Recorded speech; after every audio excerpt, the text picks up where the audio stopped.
Chhatrapati Sambhajinagar railway स्थानक नावाला उर्दूतील अक्षराला भाजप आमदार संजय केणेकर यांनी विरोध केलाय। यावर एमआयएम पक्षाचे प्रदेशाध्यक्ष इम्तियाज जलील यांनी तुमच्यात हिम्मत असेल तर दिल्लीत असलेले उर्दूतील रेल्वे स्थानकाचं नाव बदलून दाखवा असं चॅलेंज दिलेलं आहे। या सगळ्याविषयी इम्तियाज जलील यांच्याशी संवाद साधले आपले प्रतिनिधी सचिन बडे यांनी।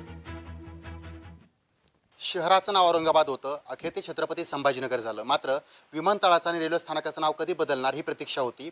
जरी नाव आता रेल्वे स्थानकाचं बदललेलं असलं तरी दुसरीकडे भाजपच्याच नेत्यांनी काही विरोध केलाय। संजय केणेकर म्हणतायत की रेल्वे स्थानकावर जे नाव देण्यात आलं ते उर्दूमध्ये छत्रपती संभाजीनगर का लिहिलंय, म्हणजे याला विरोध केला जातो। ते नाव मिटवून टाकण्यात यावं ही मागणी केली जाते आणि ही भाषा औरंगजेबाची आहे असं देखील बोललं जाते। आपल्यासोबत एमआयएमचे प्रदेशाध्यक्ष इम्तियाज जलील आहेत, त्यांच्याकडून जाणून घेऊयात।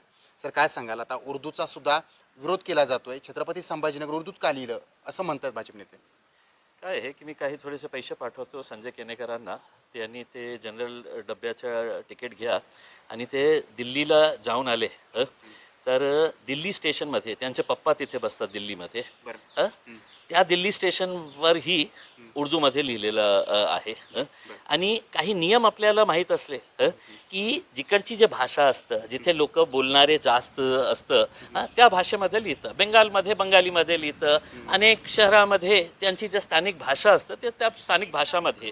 पण काय आहे की घाणेरडे लोकांना जे आहे ना काहीतरी उकळून काढायचं असतं। तर तुम्हाला हे उर्दू नकोच पाहिजे असेल तर आपले पप्पा जे बसलेले आहे ना दिल्लीमध्ये, त्या दिल्ली रेल्वे स्टेशनवरही हे नाव दिलेलं आहे उर्दूमध्ये, ते काढा।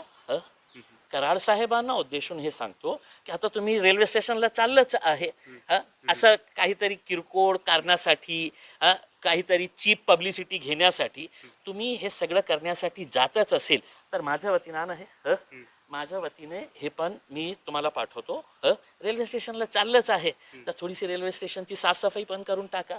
हे घ्या आणि तुमचं हे पोछा एका आपला आमदार असेल किंवा दुसरा मंत्री असेल तुमच्या पार्टीतला, कारण तुमच्याकडे काही राहिलेलं नाही आहे ना।